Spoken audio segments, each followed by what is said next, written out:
The Golden Goose. There was a man who had 3 sons, the youngest of whom was called Dummling, simpleton, and was despised, mocked, and sneered at on every occasion. It happened that the eldest wanted to go into the forest to hew wood, and before he went, his mother gave him a beautiful sweet cake and a bottle of wine in order that he might not suffer from hunger or thirst. When he entered the forest, he met a little gray-haired old man who bade him good day and said, "Do give me a piece of cake out of your pocket, and let me have a draught of your wine. I am so hungry and thirsty." But the clever son answered, "If I give you my cake and wine, I shall have none for myself. Be off with you." And he left the little man standing and went on. But when he began to hew down a tree, it was not long before he made a false stroke, and the axe cut him in the arm so that he had to go home and have it bound up. And this was the little gray man's doing. After this, the second son went into the forest, and his mother gave him, like the eldest, a cake and a bottle of wine. The little old gray man met him likewise, and asked him for a piece of cake and a drink of wine.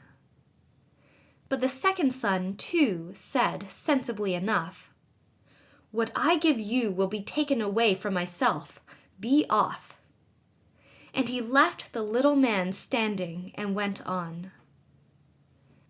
His punishment, however, was not delayed. When he had made a few blows at the tree, he struck himself in the leg so that he had to be carried home. Then Dummling said, "Father, do let me go and cut wood." The father answered, "Your brothers have hurt themselves with it. Leave it alone. You do not understand anything about it." But Dummling begged so long that at last he said, "Just go then. You will get wiser by hurting yourself." His mother gave him a cake made with water and baked in the cinders, and with it a bottle of sour beer. When he came to the forest, the little old gray man met him likewise, and greeting him said, "Give me a piece of your cake and a drink out of your bottle. I am so hungry and thirsty." Dummling answered, "I have only cinder cake and sour beer. If that pleases you, we will sit down and eat." So they sat down, and when Dummling pulled out his cinder cake, it was a fine sweet cake, and the sour beer had become good wine. So they ate and drank, and after that the little man said, "Since you have a good heart and are willing to divide what you have, I will give you good luck. There stands an old tree. Cut it down, and you will find something at the roots." Then the little man took leave of him. Dummling went and cut down the tree, and when it fell, there was a goose sitting in the roots with feathers of pure gold. He lifted her up, and taking her with him, went to an inn where he thought he would stay the night. Now the host had 3 daughters, who saw the goose and were curious to know what such a wonderful bird might be, and would have liked to have one of its golden feathers. The eldest thought, "I shall soon find an opportunity of pulling out a feather." And as soon as Dummling had gone out, she seized the goose by the wing, but her finger and hand remained sticking fast to it. The second came soon afterwards, thinking only of how she might get a feather for herself, but she had scarcely touched her sister than she was held fast. At last, the third also came with the like intent, and the others screamed out, "Keep away! For goodness' sake, keep away!"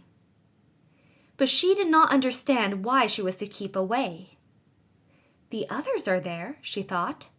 I may as well be there too, and ran to them. But as soon as she had touched her sister, she remained sticking fast to her. So they had to spend the night with the goose.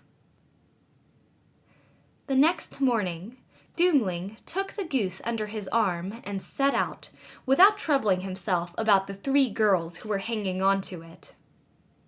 They were obliged to run after him continually, now left, now right, wherever his legs took him. In the middle of the fields, the parson met them, and when he saw the procession, he said, "For shame, you good-for-nothing girls! Why are you running across the fields after this young man? Is that seemly?"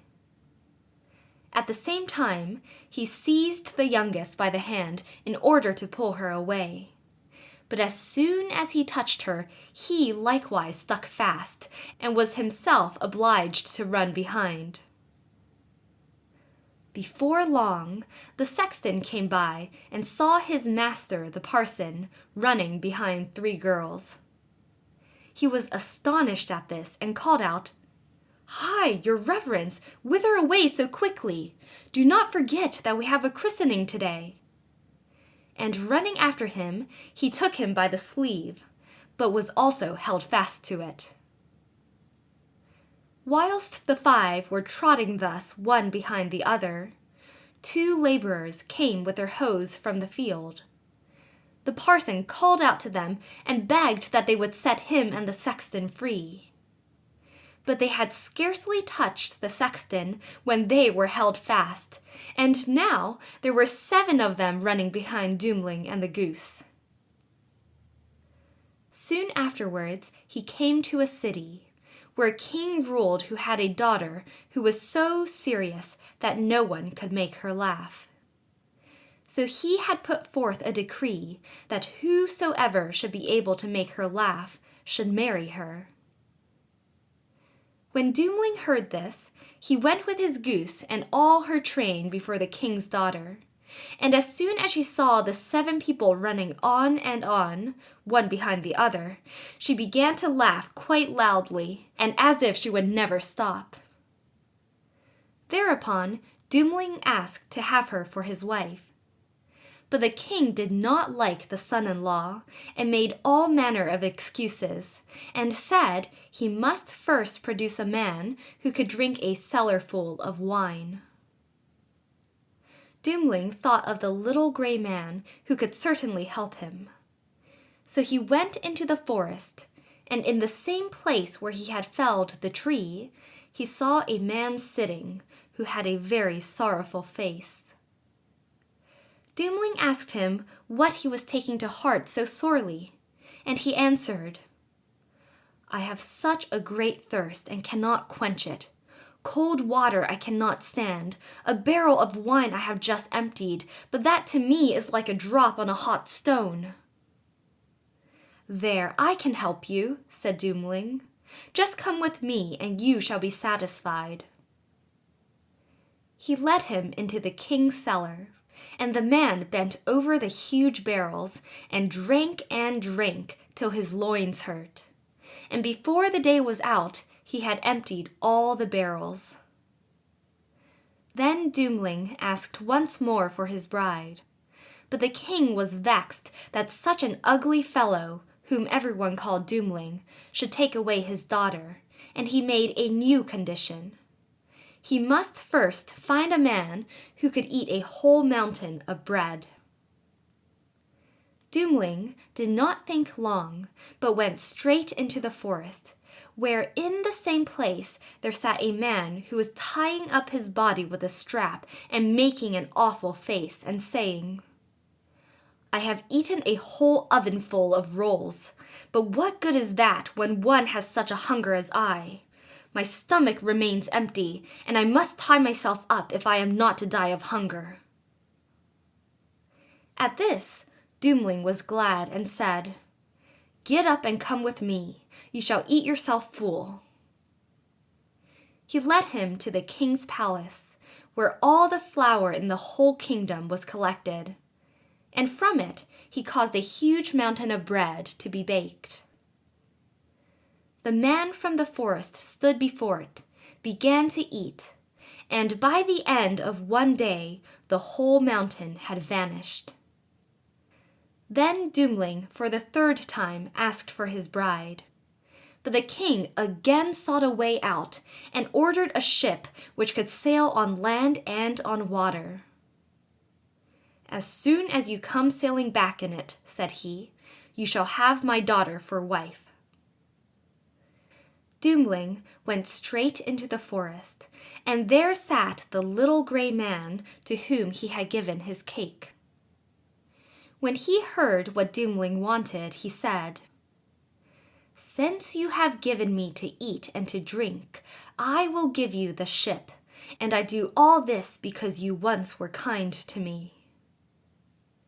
Then he gave him the ship, which could sail on land and water, and when the king saw that, he could no longer prevent him from having his daughter. The wedding was celebrated, and after the king's death, Dummling inherited his kingdom and lived for a long time contentedly with his wife. End of The Golden Goose.